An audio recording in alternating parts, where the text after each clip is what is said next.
Hey everyone, and welcome to today's Explainer. We are taking a really fascinating web development guide and, well, turning it into your personal builder's blueprint. Seriously, whether you are starting at absolute zero with no prior coding experience at all, or you're just looking to solidify your skills, we're going to journey from level 1 all the way to a pro developer together. We're breaking down the complex language of the web into clear, actionable steps. So let's build something amazing from the ground up. Okay, let's dive into this roadmap. Think of these 6 steps as kind of like gamified levels that will take us from a completely empty lot to a fully furnished digital house. We'll start with the foundations of web development, move on to writing your first code, tackle text, links, and media, then hit designing page layouts, lists, and data tables, and finally creating user forms. Let's get going. All right, level 1, foundations of web development. So if you want to build a website, you generally need 3 core technologies. Think of it like building an actual house. It's a brilliantly simple metaphor. First up, there's HTML. This is the structure. It defines exactly where the walls are, where the rooms are, basically the fundamental layout of our house. Then you've got CSS, which is all about the style, the paint on the walls, the carpets, what color a specific button is. And finally, JavaScript. That's the functionality, literally the electricity in the house. When you flip a switch, JavaScript is what makes that ceiling fan actually spin. But today, we're strictly putting on our hard hats and focusing purely on that foundational structure, the HTML. Now, to actually write HTML, you don't need any super fancy or expensive software. You really just need a code editor. Think of it as your professional digital notebook. Step 1, we download a totally free tool called VS Code. Step 2, we install this incredible extension called Live Server. It acts like a magic mirror, instantly showing us what our code looks like in a browser so we aren't constantly hitting refresh. And step 3, we create our very first file and just name it index.html. Naming it index is the universal standard. It literally tells the server, hey, this is the main entrance, the homepage of my site. Time to start laying some bricks. Level 2, writing your first code.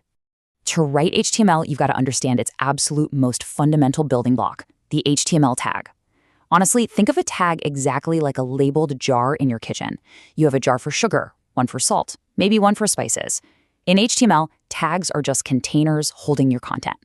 This syntax is beautifully simple. You've got an opening tag wrapped in these little angled brackets. Then you put your content inside, maybe a sentence or a paragraph. And finally, you seal the container with the closing tag. It looks exactly like the opening tag, but it has a / right at the front. Open the jar, put the stuff in, close the jar. That's the whole shebang. Now, what's really interesting about this structure is how these tags create a literal hierarchy. If you're using VS Code, you can just type a single exclamation point, and a built-in tool called Emmet will automatically generate this fundamental boilerplate code for you. It literally builds the skeleton of our web page in 1 second. At the very top, wrapping everything, is the HTML tag. That's the root element, basically the property line of our entire house. Inside it, we have 2 main children. The head tag holds all the behind-the-scenes meta information, stuff like the page title that search engines read, but it's completely invisible to the actual user. Then we have the body tag. Everything, and I mean absolutely everything that you actually see on a web page goes right inside this body container. Got our walls up? Great. Let's move on to some interior decorating with level 3, text, links, and media. Just like a printed newspaper, a web page needs structure for its text. We use heading tags for this, starting with H1 for the absolute most important main title, and that scales all the way down to H6 for the smallest, least important subheadings. For your standard blocks of text, just use the P tag, which stands for paragraph. But listen, here is an absolutely crucial takeaway. Never, ever use heading tags just because you want the text to look bigger on the screen.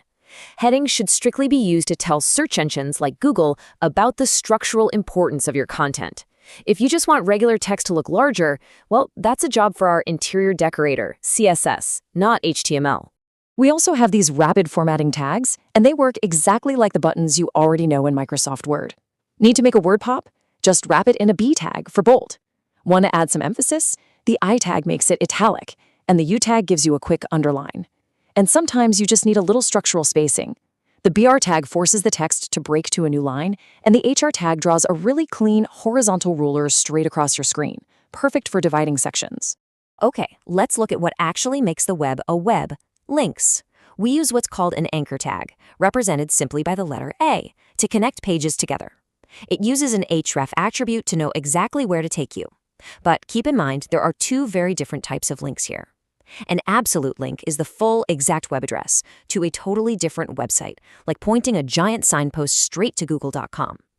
A relative link, on the other hand, is just a local path. It's kind of like giving someone directions inside your own house, pointing the user to another file sitting right next to your index file in your own project folder. And what about pictures? We can easily hang those on our walls using the img tag. Now, this tag needs a few specific attributes to function properly. The source, or source attribute, is just the path to your image file, like a picture of a notebook, for example. But honestly, equally critical is the alt attribute. If a user's internet is painfully slow, or if someone is visually impaired and using a screen reader, this alternative text describes exactly what the image is. It is super important for accessibility. You can also tweak the dimensions using height and width attributes, but a quick pro tip, only modify one of these at a time. If you force both, you're going to stretch and squash your image and totally ruin its aspect ratio. No one wants that. Incredible progress so far. Let's level up to architectural framing with level 4, designing page layouts. So while we could just throw all our content directly into the body container and call it a day, professional developers use something called semantic tags. These are absolutely brilliant because their very names explicitly describe their structural purpose to the browser. For instance, we use the header tag for the top menu bar or logos. The main tag houses, you guessed it, the core content, which we can further break down using section or article tags.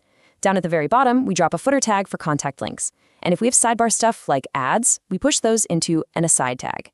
By using these clearly labeled boxes, you drastically boost your website's search engine optimization.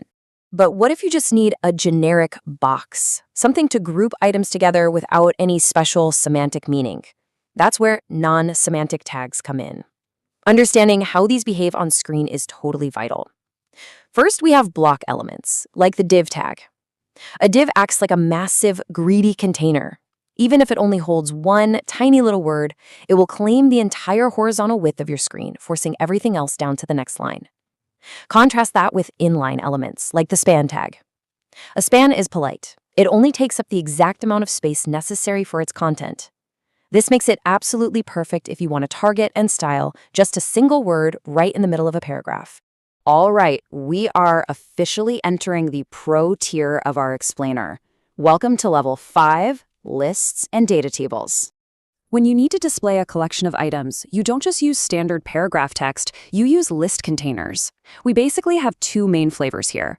An unordered list, using the UL tag, displays items with standard bullet points, perfect for, say, a grocery list where the exact sequence really doesn't matter.